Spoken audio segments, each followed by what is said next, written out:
Hello, Briat. Can you hear me? Very well. Good, I'm good. It's good afternoon. It's afternoon here as well. Good. So today, I thought that a good topic would be there is sexuality is a very confusing endeavor for a lot of people.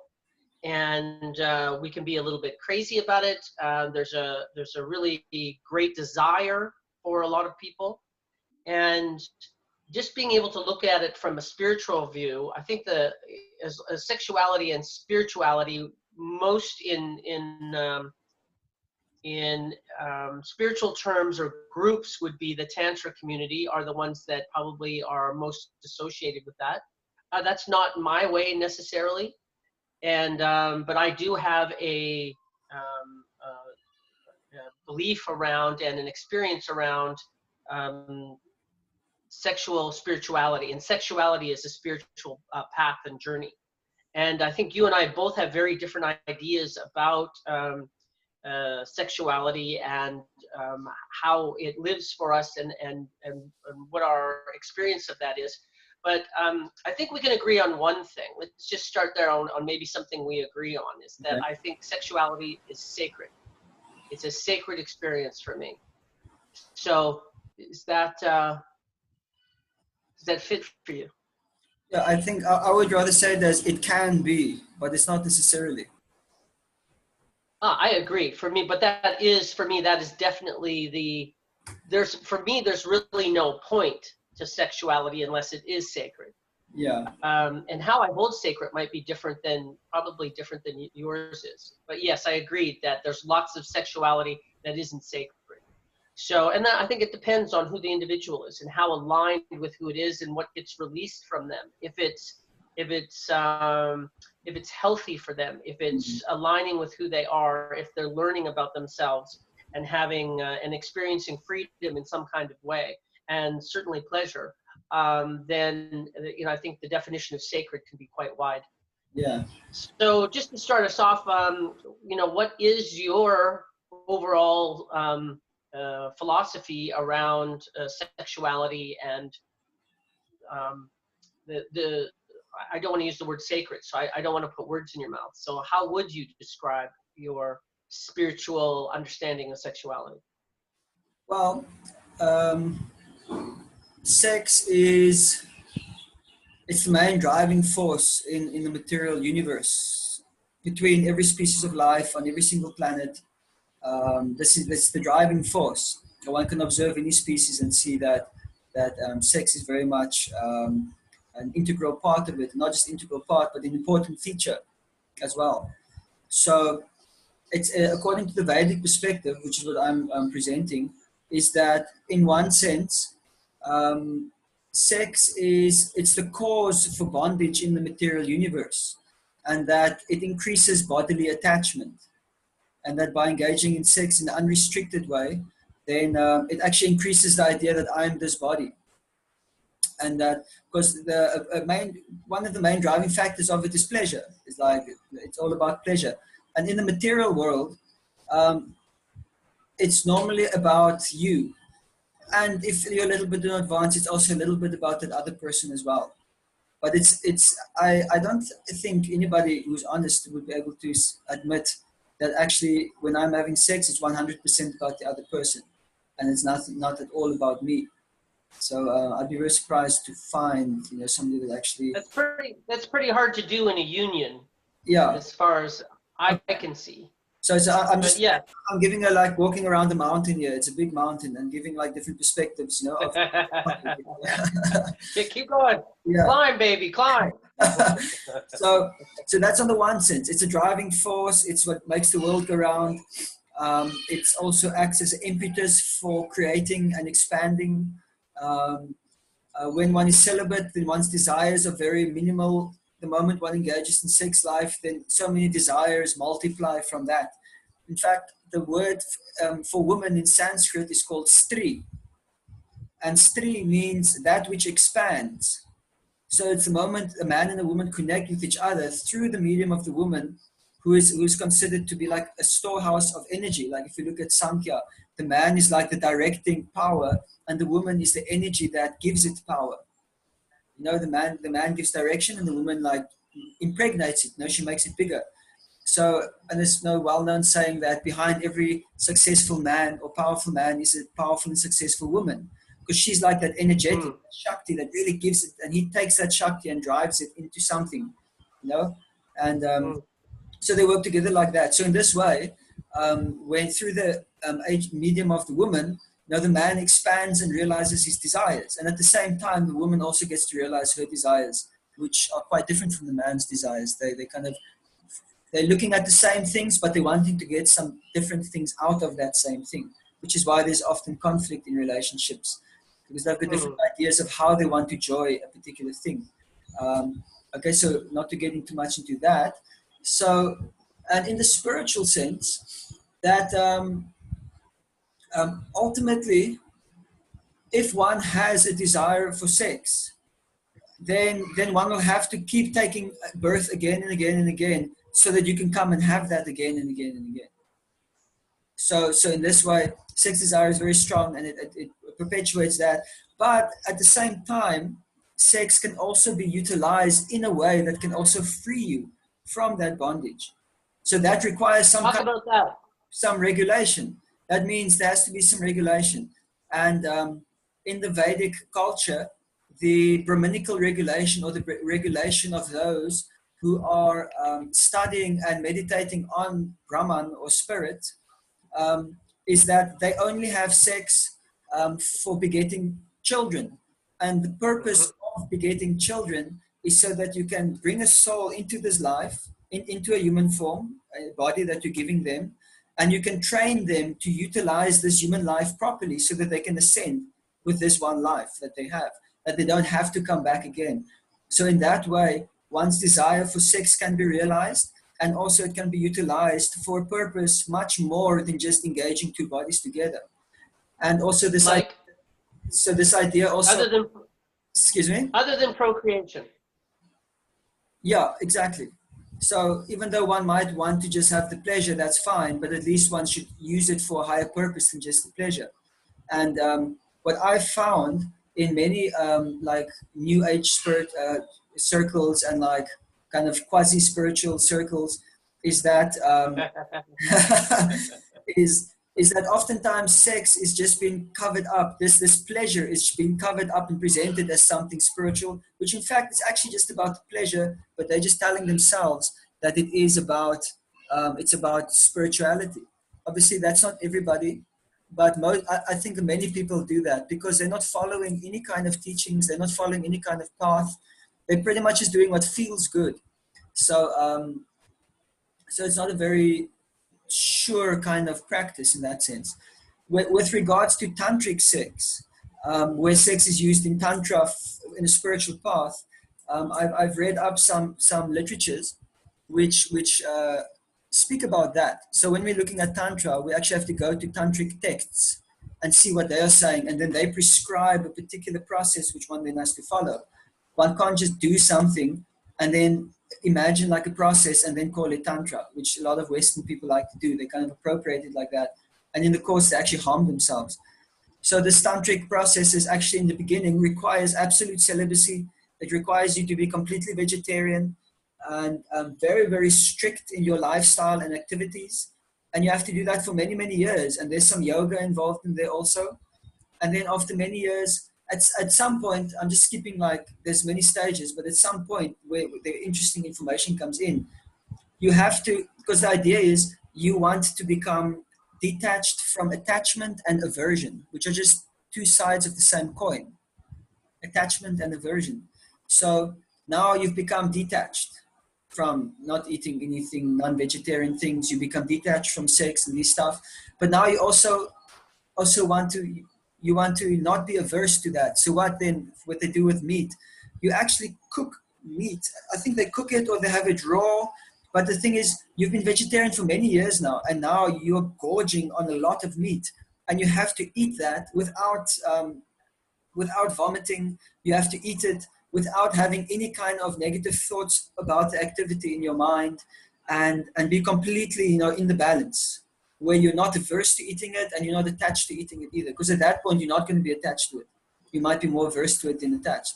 So I thought that's quite interesting, which at that point will be quite a gross experience, if you have not been eating meat for many years.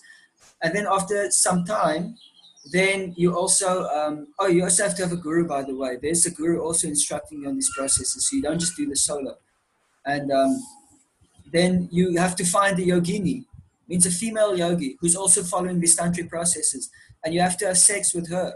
And by controlling your own energetic body, you actually have to, instead of you losing your semen in the process, you're supposed to extract the energy from her body and draw it in you, and then push that upwards. And then in this way, you're not also getting into that kind of, which is also very, very difficult to do. It's very difficult to do.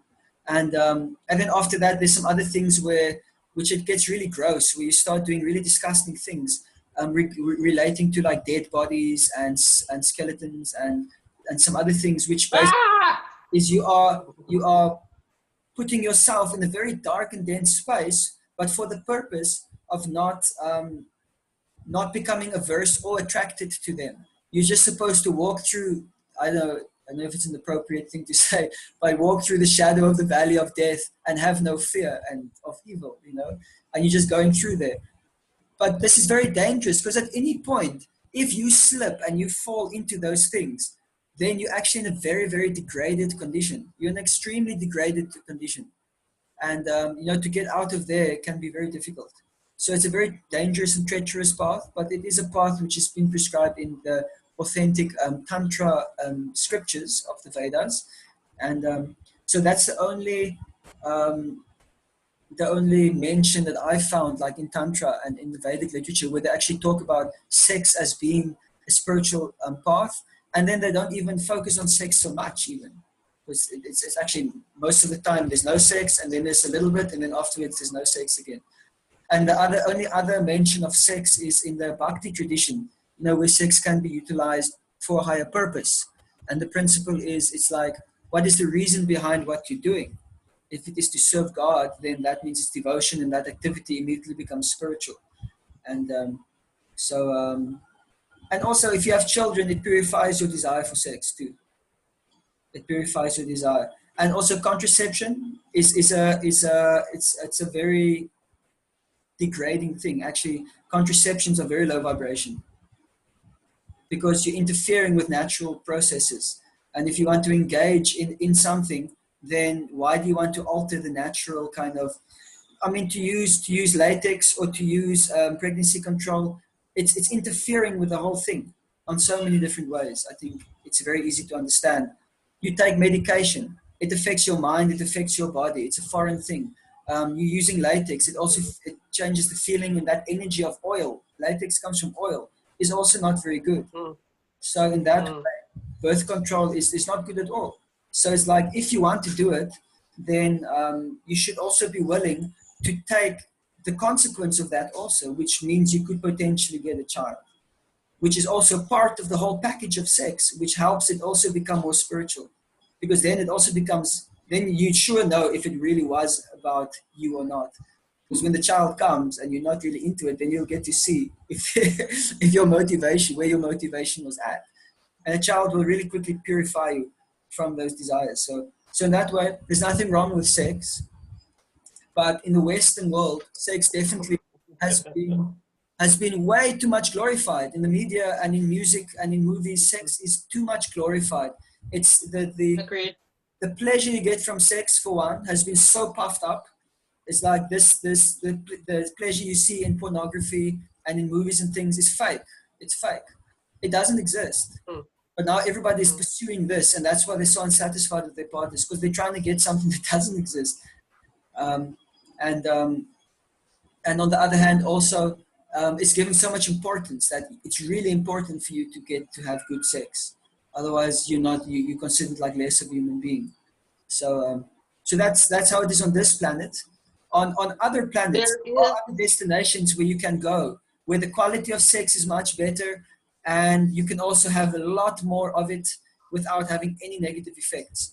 For example, Hmm. There are other reasons of this Earth planet, which exists in dimensions inaccessible to us now, which I've read. It's in the Bhagavatam and other Puranas. They describe um, that there are places where people live much longer. They live up to 1,000 years, and there they can enjoy sex life pretty much unlimitedly, and the pleasure is so much more than it is here.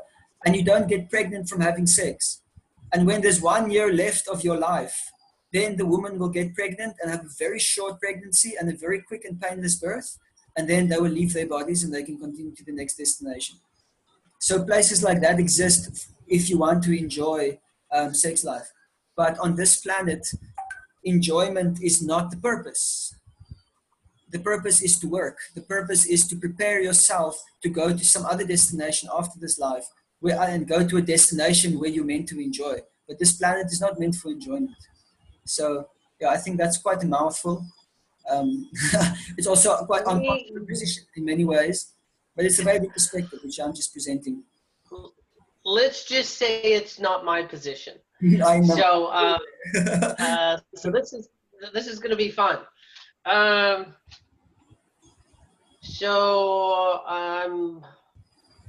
Are you willing to speak about how this expresses itself in your life, like your history and the rest of it is? Is it? Well, I'll ask some questions because I'll be asking some questions trying to find a fine line of how I live my life and what my intentions are and what my purpose is and how it's a spiritual path for me. And so I'm going to take some of the concepts which are fairly on the extremes of the continuum, yeah, and see if I can find a happy medium. So so that you kind of started off saying that sexuality is the sexual desire is quite a driving force in this material world, maybe the driving force. Yeah. And that I no pun intended, but I think you used the word bondage into this material world, which I found funny. and so that sexuality can actually create somebody having the experience more of that I am this body. Yeah. And for me, for example, is that sexuality for me, I'm not this body and I'm not this mind. And sexuality for me really is the peak of union, of where I align with myself and I align with all that is, that I unite with the universe in great and beautiful pleasure. And so what it does for me is that it's probably my largest piece of evidence that I'm not this body. The part about it's just about me is it's just about me in a lot of this, how people experience sex. And for me, that it's about, what I found is the more that I am concerned about the others, the woman's pleasure, and that I put my entire focus is only on pleasuring her and being able to get better at being able to do that. That's my only intention. And that it's not about me. I get the interesting thing is the more that I take my focus off me and pleasure her, the more that I get pleasure from watching her pleasure. I enjoy women and I enjoy pleasuring women, and I think women enjoy being enjoyed. So there's a really beautiful exchange that's there that actually just reminds me of everything that is sacred about the world. The exchange is absolutely amazing, and gives me, it's probably my largest piece of evidence that I am experientially, that I'm connected to all that is. It expands out into all that is. It's really quite amazing. The sex drive is like, if you do get caught up into sex, and that it's about me and it's about my body and that I have an attachment to it, which I want to take a look at that when I get there, is that it can cause you to keep coming back because you do keep desiring that sex and you keep reincarnating for that reason. Yes, and I do think there is a lot of quasi-spiritual ideas and groups, and most of the people that I've seen that are having a spiritual sexual path is really about freedom. Is that they want to experience like whatever places they feel vulnerable and they're not able to let go. There's a lot of fear in it. For a lot of them is being able to feel safe. Like, you know, I really need you to get my no, and that so that there's so I get to be the gatekeeper at each level of this intimacy, and that there's something that can align with them. Otherwise, it's a little bit too much to the degree on the other end of the continuum brutal. So I understand that to a degree. It's not my path, but it's I understand people like because it is the one of the greatest driving forces in this material world, and that we are so indoctrinated with just everything. You mentioned all kinds of things from pornography to being needing to be a great lover, and there's so little idea of in men. It's a really good representation of how little men and women know about each other and how much they're actually taking care of each other and really having each other blossom into the, you know, really the opportunity of man and woman. We're made to be together. We're made to fit, and that we're not really working that. There's a lot of vicious cycles. There's not a lot of feeding cycles where we're taking something away and we're upset, especially if you're in a relationship for a long period of time. And I think sexuality is just a representation of wherever you are with that. I love the fact that you talked about that the Sanskrit word woman is expands. And I like that you know, a man's energy is designed to drive and a woman's energy is to expand and provide things. Is that if they don't trust each other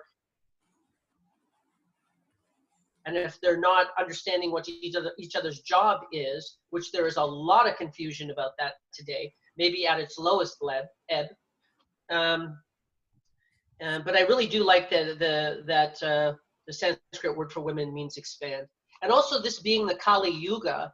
You know, Kali being the angered feminine that is, you know, her necklace of male heads around her neck really points to, I think, that that how much that women are there's a lot of upset between men and women these days, and women are angry at the patriarch and at men.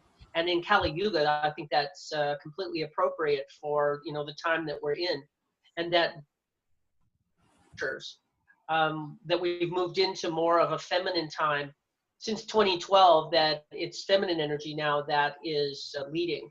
You know, there's a saying in the Vedas. It says that if in the house, if the wife is pleased and satisfied, then there the goddess of fortune will reside. Yes. And if the woman is not satisfied and protected, then there will be failure, there will be disruption and destruction. And pain and suffering. Society, you just look at the society and you see how happy the women are, and it'll immediately give you an idea of the culture of that place and also where they're heading. Because very much women will amplify whatever you give them, and if absolutely. And if you give them trouble, they're going to amplify that too. Not like as a concerted conspiracy, but just as a natural consequence of how. It's very natural. There's nothing that they're doing. Their job is, you know, what they're doing. But having a word that there's still a spiritual false ego cleansing that is needed for men and women. Just if the woman's unpleased, but doesn't mean everything that women want is what they should have or what they should get, or it's going to be giving them satisfaction. So you're absolutely right. If she's unpleased, there will be suffering. But being able to, that are desired are going to, if they were fulfilled, that would be good for anybody. Yeah, you so should. There is. That's why you should. That's why you have principles and values. That you can pursue those things in as far as you can stay within your principles and values and the culture that you want, and then bit. And then, so can you see that when I say this, and it can be about just figuring out every woman is different, and that my every desire is actually to give melt into and keep giving up. It's being able to watch on her face as she is lets go into a deeper level of vulnerability, which she wouldn't have done on her own, except what was the lock in the key in the lock was the pleasure and the taking care of and the interest in just pleasuring her. And these walls of vulnerability just keep dropping into a greater and greater union. Do you see that as being possible without, the things that I'm talking about from your perspective? Is can you see these things possible and having a spiritual sexuality? And that, or is that, do you see that as, and I'm taking it back to attachment, is that I do desire, I do desire it. And that, but it's not from a place of panic or that my life is going to be better with it. Like there's, it's an expression of what's of a great alignment with myself. I can do that in meditation and all the rest of it. My sexual experience is even significantly deeper than that, which is really quite amazing that it can do that. It really aligns me with me and that all that is. So, and then aversions that really I don't really have. There's things that I enjoy, like I don't need to go do a whole bunch of crazy things so that I know I'm not averse to it. I'm just not interested. I'm not really that, some of the thoughts I'm kind of averse to. I can't even say some of the words you used earlier. That's how, but I have no interest in any of that. And just really the purity of what is masculine, what is feminine, that we are godly, and there's a God. That's when I speak about the goddess and seeing the goddess in the feminine, and that there is a goddess in there, and being able to reflect that back to her is really quite an amazing place. So any thoughts about any thoughts that you have in, contrary or in line with the things that I've intimated? Okay, I appreciate your perspectives, and I can understand where it's coming from and the sincerity of it. It's nice to hear. On one hand, it's like when we're talking about giving pleasure and these things, it's the interaction of the bodies, and also on a subtle level, it's the interaction of the minds, the astral bodies. If it's a little bit more conscious, the sex.